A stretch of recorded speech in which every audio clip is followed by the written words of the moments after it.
Kita sekarang berada pada versi bahas singkat soal asli simulasi PK atau pengetahuan kuantitatif UTBK 2024. Versi yang lebih lengkap sudah saya bikin ya. Linknya ada di deskripsi video. Kita mulai dari soal pertama. Perhatikan barisan bilangan real. Apakah 16 salah satu suku? Cukup atau tidak informasi berikut untuk menjawab pertanyaan. Informasi pertama, barisan tersebut adalah barisan aritmatika. Jarak antar dua suku berurutan tetap. 2 ke 8 jaraknya 6, maka 2 ke A jaraknya setengahnya 3. Berarti barisannya 2, jarak 3 berarti 5, tambah 3 8, tambah 3 11, 14, 17, dan seterusnya. Tidak ada 16 di sini. 16 bukan salah satu suku. Tetapi informasi pertama, untuk mengetahui 16 itu salah satu suku atau bukan cukup, yaitu tidak ada suku. Informasi pertama cukup. Informasi kedua, barisan tersebut adalah barisan bilangan positif. Tidak ada pola, yang penting bilangannya positif. Suka-suka yang membuat barisan 16 diikutkan, boleh, tidak juga enggak apa-apa. Yang penting bilangannya positif. Jadi informasi kedua, untuk mengetahui 16 itu salah satu suku atau bukan, tidak cukup. Jawabannya berarti yang A. Soal kedua, fungsi didefinisikan seperti ini, pertanyaannya ini. Pertama kita harus cari F2 terlebih dahulu ya untuk menemukan F2. Kita cari F2. Berarti inputnya adalah 2. 2 kuadrat dikurang 3 kali 2. 4 dikurang 6 itu negatif 2. Baru berikutnya kita bisa mencari F2. Dengan F2-nya sudah kita cari yaitu negatif 2 ya. Maka input fungsi adalah negatif 2. Negatif 2 kuadrat dikurang 3 dikali negatif 2. 4 ditambah 6, 10. Ini 10, tapi ini harus kita cari juga. F2. Dengan F2-nya sudah kita temukan yaitu 10. Kita ganti dengan 10 ya. Maka input fungsi adalah 10. 10 kuadrat dikurang 3 dikali 10. 100 kurang 30 itu 70. Nah, maka ini 70 dan yang ini 10. Hasil baginya berarti 7. Ini jawabannya. Nomor 3. Segitiga ABC siku-siku, maka salah satu sudutnya adalah 90 derajat. Dengan ini sama ini, sudut C itu alfa. Manakah hubungan yang benar antara B dan Q? Alfa dengan 80 derajat.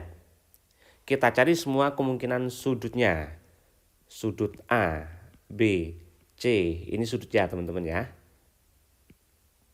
Kita cari semua kemungkinannya. Bisa jadi, karena dia siku-siku ya, 90-nya bisa jadi adalah A. Bisa jadi yang B. Bisa jadi yang C atau alfanya itu. Nah, kita cari semua kemungkinan. Jika A yang 90 derajat, ini 90, agar 60 derajat maka B-nya harus 30 derajat. Dan ini jumlahnya sudah 120. Segitiga ABC itu jumlah sudut harus 180. Sudah 120 maka sisanya 60 derajat. Kemungkinan kedua, jangan-jangan B-nya yang 90 derajat. Agar 60 derajat maka A-nya harus 150 derajat. Ini jumlahnya sudah 240. Padahal harusnya jumlah ketiganya itu 180. Nah, ini sudah lewat itu. Maka ini jelas tidak mungkin. Nah, ini nggak mungkin ya. Kemungkinan ketiga, 90 derajatnya itu jangan-jangan yang C. Nah, karena jumlahnya harus 180 dan C itu sudah 90, maka sisanya A tambah B itu 90 derajat.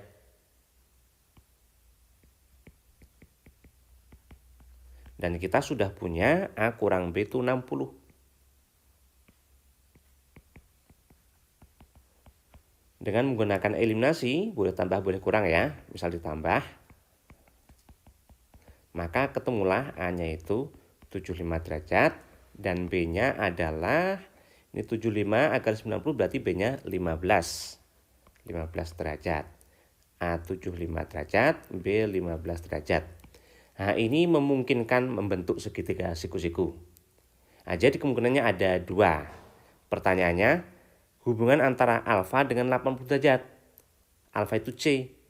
Maka kemungkinan pertama alfanya 60 derajat. Dibandingkan dengan 80, berarti P yang kecil. Tapi kemungkinan kedua, alfanya 90 derajat. Lebih besar dari 80 derajat. Artinya, P bisa lebih besar dari Q, bisa juga P itu lebih kecil dari Q. Jadi seperti itu, hubungannya tidak dapat ditentukan. Yang D. Soal keempat. Bilangan 4 angka ini kurang dari 6.000. Maka yang mungkin untuk A-nya itu agar kurang dari 6.000 hanyalah 1, 2, 3, 4, 5. 6 nggak bisa karena 6.000 sekian jadinya ya. Jika bilangan tersebut dibagi 3 sisanya 1, A-nya berapa? Nah, kita perlu mengetahui ciri-ciri bilangan habis dibagi. Nah, sudah saya bikinkan ya. Ini dia. Yang habis dibagi 3, ciri-cirinya jumlah angka-angka penyusunnya habis dibagi 3. Nah, sekarang angka-angka penyusunnya kan A 0, 9, 4. Kita jumlahkan. 4 sama 9, 13 tambah 0, 13. 13 jika dibagi 3 hasilnya kan 4. Harusnya 12 sisa 1. Berarti itu sudah sesuai ini. Dibagi 3 sisanya 1. Agar keseluruhan ini sisanya tetap 1, maka ini A-nya itu harus habis dibagi 3. Ini yang habis dibagi 3 itu hanya 3. Maka A yang mungkin adalah 3. Jadi jawabannya yang C. Nomor 5. Banyaknya faktor prima dari bilangan 4 angka tersebut. Tersebut berarti mengacu ke bilangan yang kita temukan tadi, yaitu 3, 0, 9, 4. Banyaknya faktor prima. Cara mencarinya, gunakan pohon faktor. Bagi 2. 1, 3 bagi 2, 1, sisa 1 ya. 1, 0 itu 10, bagi 2, 5. 9 bagi 2 itu 4. Harusnya 8, sisa 1 ya. 1, 4 atau 14 bagi 2 itu 7. Berikutnya, bagi 3, coba bisa enggak? Kita cek angka penyusunnya ini jumlahnya habis bagi 3 enggak? 1 sama 5 jumlahnya 6, bagi 3 habis ya. 4 enggak habis tuh, berarti jumlahkan sama 7. 11 dibagi 3 enggak habis. Berarti ini tidak bisa dibagi 3. Nah, mungkin bagi 7 ya, yang ganjil juga ya. 15 bagi 7, 2, sisa 1 ya enggak? 1, 4, 14 bagi 7 habis, 7 bagi 7 habis. Nah, dia bisa dibagi 7. Yaitu 15 bagi 7 itu 2, sisa 1, 1, 4, 14 bagi 7, 2, tidak ada sisa, 7 bagi 7, 1. Berikutnya, karena ini tadi tidak bisa bagi 3, maka ini pasti nggak bisa. Ini bagi 7 juga nggak bisa. Bagi 13. 22 dibagi 13 itu 1. Harusnya 13 berarti sisa 9 ya. 91 bagi 13, 7 kayaknya. 13 ke 7 91 ya. Dan 91 ini juga prima, tidak bisa dibagi lagi. Maka inilah dia faktor-faktor primanya itu, yaitu sebanyak 4. C teman-teman. Nomor 6. Banyak faktor positif dari bilangan 4 angka tersebut. Berarti masih mengacu ke bilangan tadi ya, 3094. Pertanyaannya banyak faktor positifnya. Nah, tadi sudah kita temukan 3094 itu perkalian dari 2 kali 7 kali 13 kali 17 ya, dengan poin faktor tadi ya.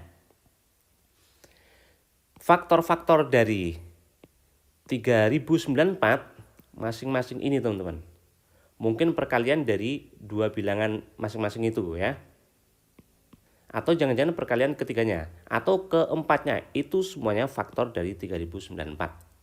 Nah, cara mencarinya gunakan kaidah pencacahan. Kita sediakan 4 kotak. 4 kotak karena ini ada 4 bilangan yang merupakan faktor prima dari sini ya. Nah, faktor 3094 yang dari 2 atau 2 bisa dipasangkan dengan apa? 2 pangkat itu. Nah, yang faktor 3094 selain 2 pangkat 1 sebetulnya adalah ada 2 pangkat 0 teman-teman. Nah, ini kan 1 faktor dari ini juga kan? Ini juga faktor dari sini. Maka banyaknya kemungkinan 2, yaitu ini sama sini. Seandainya ini 2 pangkat 3 gitu, berarti faktornya 2 pangkat 0, 2 pangkat 1, 2 pangkat 2, dan 2 pangkat 3. Ada 4. Ya. Nah, maka yang ini ada 2.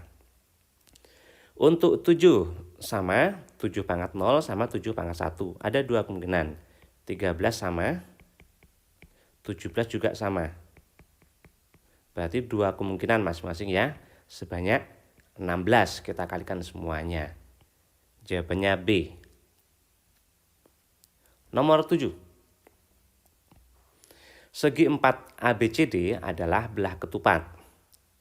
Kita diminta mengisi ini ya teman-teman ya. Nah, gambarnya seperti ini, sudah saya gambar. ABCD mempunyai 2 pasang sudut berhadapan sama besar. Ya, ini berhadapan dengan sini. Pasangan kedua ini berhadapan dengan sini, sama besar. Berarti pertama ini benar. Informasi kedua, ABCD mempunyai 2 pasang sisi sama panjang. Pasangan pertama ini sama panjang. Pasangan kedua ini sama panjang. Atau boleh juga ini sama panjang, ini pasangan keduanya. Berarti benar ada 2 pasang sisi yang sama panjang ya. Benar. Informasi ketiga, kedua diagonalnya sama panjang. Belah ketupat tidak harus sama panjang teman-teman. Berarti ini salah. Soal ke-8. Nilai minimum fungsi kuadrat f adalah negatif 8. Fungsi kuadrat itu grafiknya parabola ya teman-teman ya. Maka karena ini nilai minimum berarti paling rendah. Ini yang mungkin, ini tidak mungkin ya. Nah, berarti yang ini enggak. Grafiknya yang ini tadi ya. Saya gambar di sini. Nah, seperti ini. Nilai minimumnya negatif 8. Berarti di sini teman-teman. Dan nilai itu selalu Y-nya ya. Maka Y-nya negatif 8. Grafik tersebut melalui titik ini. Perhatikan ini nilai Y-nya itu 0. Y sama dengan 0 itu sumbu X ya. Sumbu X itu persamaannya Y sama dengan 0. Nah, berarti ini artinya memotong sumbu X. Nah, ada sumbu X di sini. Dia memotong di negatif 1 sama 3. Nah, persamaan dari fungsi kuadrat yang memotong sumbu X di negatif 1 sama 3 adalah Y sama dengan A konstan yang nanti kita harus cari X dikurang negatif 1 dikurang negatif jadi plus ya teman-teman ya. Kali X dikurang 3. A kita cari lewat titik lain yang diketahui. Nah ini teman-teman. Sebetulnya ini bisa dicari. Karena ini parabola maka dia simetris. Ya, karena simetris maka ini X-nya itu tengah-tengah negatif 1 sama 3. Nah, mencari tengah-tengah caranya ditambahkan bagi 2. Negatif 1 tambah 3 itu 2. Dibagi 2 berarti 1. Nah, dan kurvanya berarti melalui titik 1, negatif 8. Nah, melalui itu teman-teman, jika melalui atau kurva melalui titik ya, maka titiknya itu harus memenuhi persamaannya. Artinya kalau kita masukkan ke persamaan, harus benar tuh, yaitu hubungannya harus sama dengan. Nah, kita masukkan, X-nya 1, Y-nya negatif 8.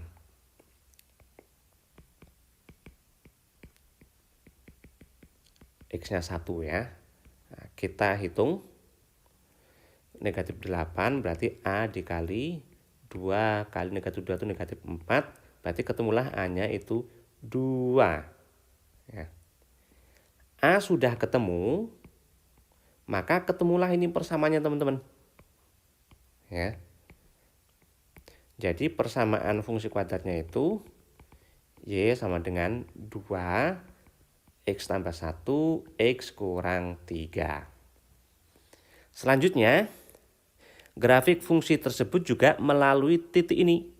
A melalui teman-teman 4,B. 4,B kurang lebih di sini ya. Berarti titiknya memenuhi persamaan ini. Kalau kita masukkan harus benar, yaitu hubungannya sama dengan. Nah, kita masukkan X-nya 4, Y-nya itu B. X-nya ganti 4. Langsung ya, 4 tambah 1, 5. 4 kurang 3, 1. Nah, kita kalikan hasilnya 10. Itulah B. C jawabannya teman-teman ya. Selanjutnya nomor 9. Data ini. Nomor 1 rata-ratanya negatif 5 jika B-nya negatif 11. Nah, rata-rata itu kan rumusnya jumlah dibagi banyak ya. B-nya negatif 11. Sama negatif 7 berarti negatif 18. Tambah 3 negatif 15. Tambah negatif 5 negatif 20 ya. Dibagi dengan banyaknya. Ada 4. Berarti negatif 5. Rata-rata negatif 5 berarti benar ya. Informasi kedua. Mediannya negatif 6 jika B-nya itu negatif 7. Nah, untuk mencari median data harus urut. Negatif 7 paling kecil, berikutnya negatif 7, berikutnya negatif 5 dulu ya teman-teman ya. Baru 3 yang paling besar. Nah, mediannya berarti kan tidak pas tengah-tengahnya tuh. Antara negatif 7 dan negatif 5 itu negatif 6. Atau kalau enggak ditambah dibagi 2. Negatif 12 bagi 2 kan negatif 6. Berarti median negatif 6 benar ya. Informasi ketiga, modusnya negatif 5 jika B-nya negatif 5.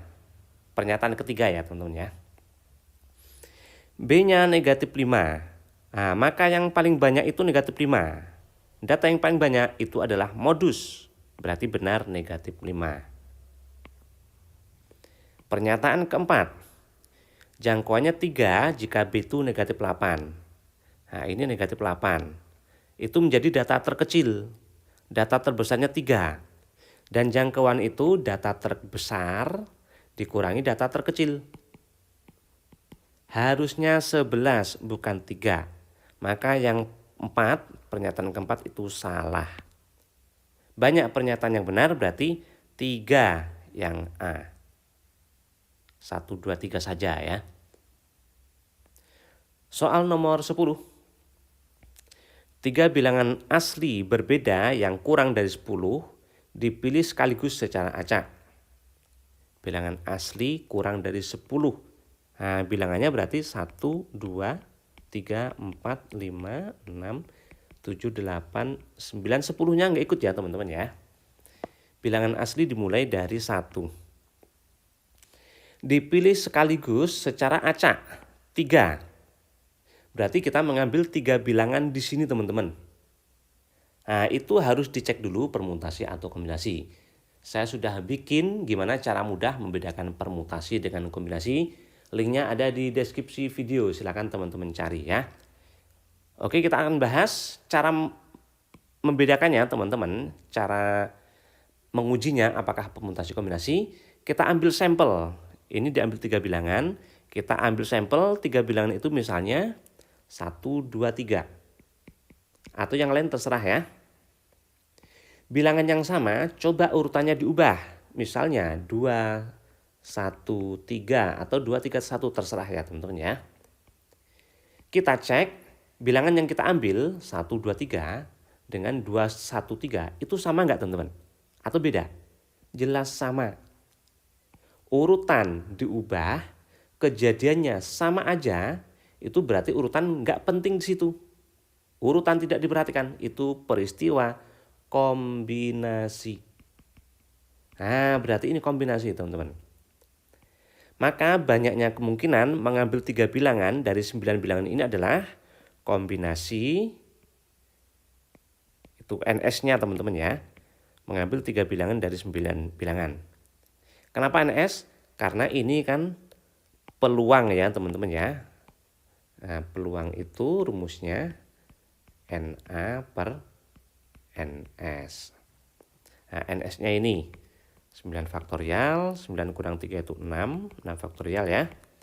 Kita hitung 9, 8, 7, 6 faktorial stop. Nanti bisa dicoret itu ya.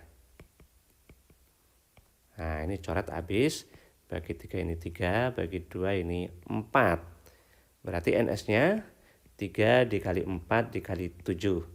Nggak usah dihitung teman-teman ya, tulis seperti ini aja.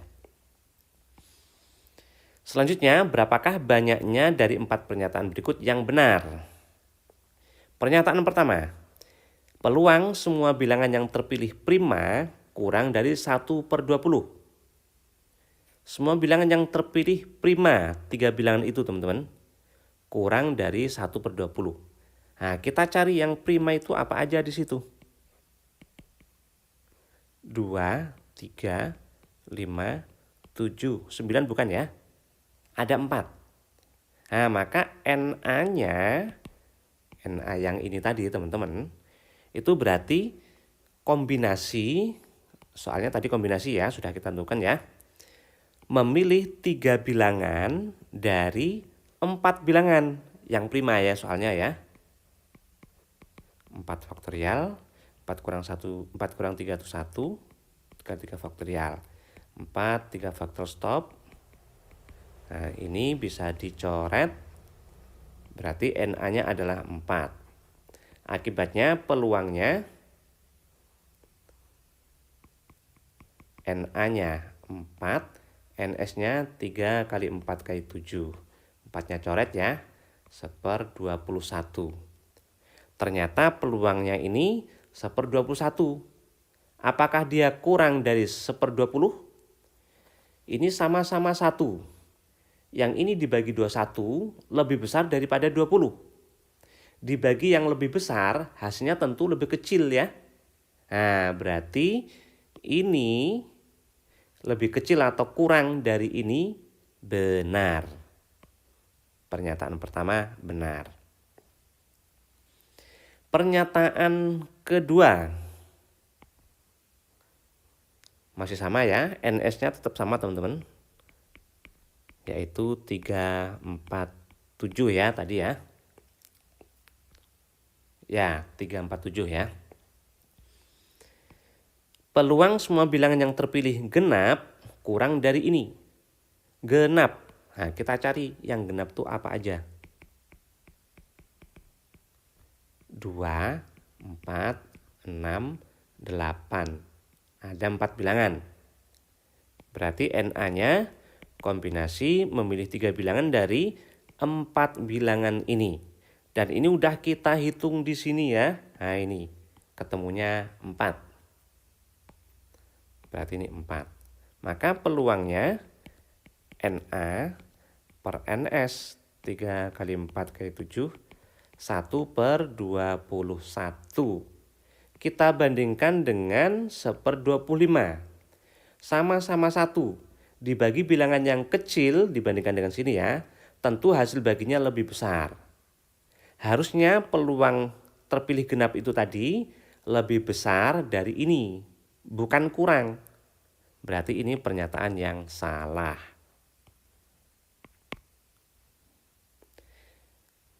Pernyataan yang ketiga, NS-nya tetap sama, 3 dikali 4 kali 7. Peluang semua bilangan yang terpilih ganjil. Nah, kita cari yang ganjil, teman-teman. Ganjil tapi jadi 1 sampai 9 tadi ya. 1, 3, 5, 7, 9. Ada 5. Maka banyaknya kemungkinan memilih 3 bilangan itu atau NA-nya.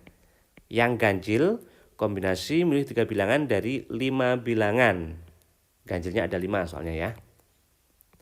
5 faktorial, 5 kurang 3 itu 2, dikali 3 faktorial. 5, 4, 3 faktor stop. 2 faktorial uraikan. Coret. Berarti ketemunya 10. Ya, 10 ketemunya teman-teman. Itu NA-nya. Peluangnya NA per NS 10. NS-nya tadi 3 kali 4 kali 7 ya. Bisa kita bagi 2. Maka peluangnya berarti 5 per 6 kali 7 itu 42. Peluang terpilih ganjil itu 5 per 42. Hendak dibandingkan dengan 1/7. Nah, penyebutnya kita bikin sama ya. 1/7 itu kalau dibikin penyebutnya 42. Berarti kan 7-nya kali 6. Maka 1 ini juga kali 6. 6 ya. Nah, ternyata peluang terpilih ganjil tadi 5 per 42 lebih kecil dari 6 per 42 atau kurang. Harusnya kurang, bukan lebih dari. Maka ini salah. Pernyataan keempat sekarang. Peluang jumlah semua bilangan yang terpilih kurang dari 8 adalah ini. Kita pilih 3 bilangan tadi, jumlahnya itu kurang dari 8 teman-teman. Nah, harus kita cari dulu, kita data bilangannya. Yang kurang dari 8. Nah, tapi memilihnya itu, 3 bilangan itu hanya dari sini aja ya tadi. Nah, dari bilangan ini aja teman-teman. Nah, yang jumlahnya kurang dari 8. Yang paling kecil pasti dari sini. 1, 2, 3. Jumlahnya itu 6 ya. 1 tambah 2 itu 3 tambah 3, 6. Kalau gitu, kalau satunya diubah 1, 2, 4 teman-teman. Ya. Jumlahnya itu 7. Berarti memenuhi ya. Kita pilih yang lainnya. 1, 2, 5 pasti jadi 8. 1, 3, 4 udah 8. Yang lainnya pasti jadi lebih besar, ya kan? Nah, berarti tidak memenuhi. Karena ini harus kurang dari 8. 8 atau lebih berarti tidak memenuhi. Berarti cuman ada ini teman-teman ya. NA-nya berarti ada 2. Peluangnya NA per NS 3, 4, 7. NS-nya tetap sama teman-teman. Berarti 1 per coret ya. 4, 2. Berarti benar pernyataan keempat. Pertanyaannya, banyaknya pernyataan yang benar. Berarti ada 2, yang C. Oke teman-teman, seperti ini pengerjaan soal asli dari Kemendikbud ya. Tentang simulasi pengetahuan kuantitatif UTBK SNBT 2024 ya. Mudah-mudahan ini bermanfaat dan dukung terus video saya, berikan subscribe, like dan share ke orang-orang. Siapa tahu mereka memerlukan video ini teman-teman ya. Terima kasih.